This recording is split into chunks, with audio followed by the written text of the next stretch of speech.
mabe na kachacho. Nekoya kalobi ozakisi, mama, papa, kisi ezali pora lobiko. Soki ozali na bana 9 mois, kobana 9 mois à 60 ans, nekobolika mi okozakisi na mikola lobi. La fièvre jaune, c'est une maladie virale causée par un virus amaril. C'est une maladie qui est endémique, surtout en Afrique et en Amérique latine. Il se manifeste par une fièvre qui apparaît parfois brusquement. Ça peut se compliquer par une hémorragie et puis la mort peut s'en suivre. Et jusqu'à l'année 2015, presque toute l'Afrique de l'Ouest avait déjà été couverte par des campagnes de vaccination. Jusqu'à 2016, où on a connu une épidémie la plus grave qui avait attaqué l'Angola, importé en RDC. L'OMS, l'UNICEF et Gavi ont dit encore non, qu'il faudra encore créer une autre initiative. Et cette initiative, on appelle ça la stratégie I, Eliminate Yellow Fever Epidemics. Et c'est grâce à cette stratégie et beaucoup d'autres organisations internationales telles que PATH qu'aujourd'hui, les campagnes préventives sont programmées dans tous les pays qui jusqu'à aujourd'hui n'ont pas encore organisé de campagnes de vaccination. Nous sommes à la deuxième campagne, en l'espace de 5 ans.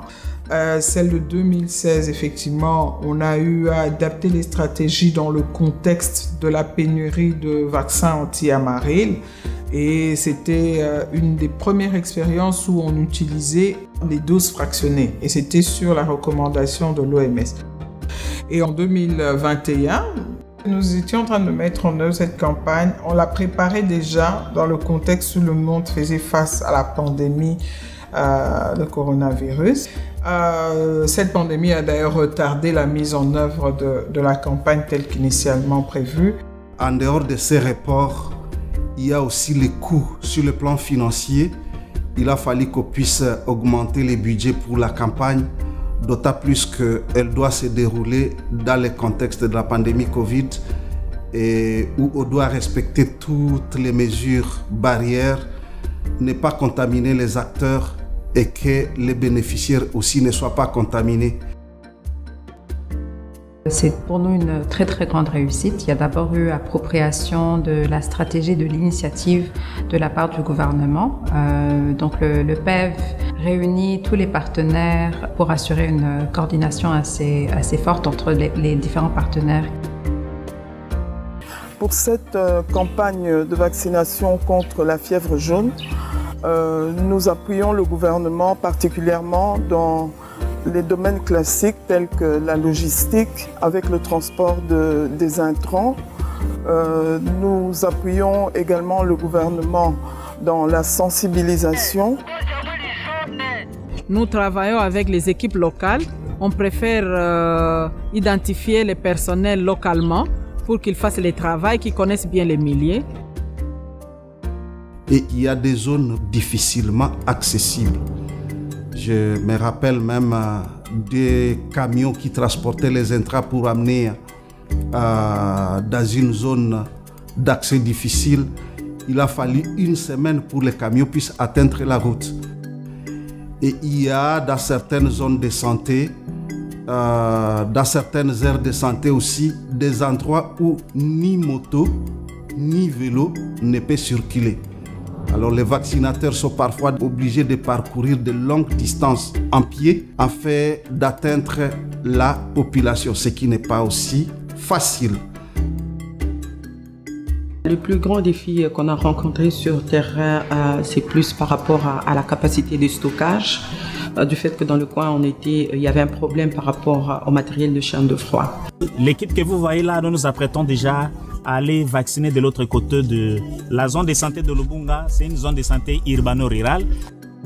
La population semble être un peu réticente, mais avec la sensibilisation, nos réseaux sont en train de fournir beaucoup d'efforts pour convaincre cette population parce qu'ils contestent.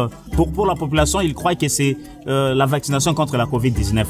Nous avons mis en place une stratégie de communication, une stratégie de mobilisation et engagement communautaire qui nous a permis de faire comprendre à la communauté que réellement c'était le vaccin contre la fièvre jaune.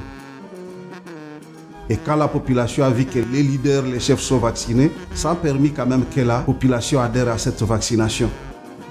Donc, on a CP le vaccin à fièvre jaune, on a une fois la vie dans mon bimba. Donc, so ba pesio ici aux oiseaux sont sautés. D'ailleurs, on a kutonga, on a na banga makazi. Pour une meilleure appropriation de la stratégie AI en RDC, il faudrait mettre en place ou disponibiliser des ressources pour le bon fonctionnement du programme élargi de vaccination. Par exemple, la création d'une ligne budgétaire qui est dédiée aux activités de routine, de vaccination de routine, qui permettrait au programme d'acquérir le matériel nécessaire et même de retenir le staff au niveau national, mais également au niveau provincial. Il y a des stratégies qui ont été montées dans cette campagne de vaccination des masses qui a vu Gavi intervenir, OMS, UNICEF et tous les autres partenaires techniques et financiers qui ont mis la main pour nous apporter un appui technique, un appui financier et aussi un appui logistique. Et c'est ce qui a fait que nous, si aujourd'hui nous sommes en train d'aller vers la réussite, c'est que ces partenaires-là se sont mis ensemble, ont mis les moyens. Et le gouvernement aussi s'est impliqué.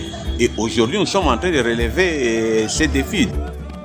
On a une histoire de victoires sur certaines maladies. Je rappelle ici la victoire à laquelle nous avons participé sur l'éradication de la variole. La RDC, depuis 2020, est certifiée avoir éliminé le tétanos maternel et néonatal.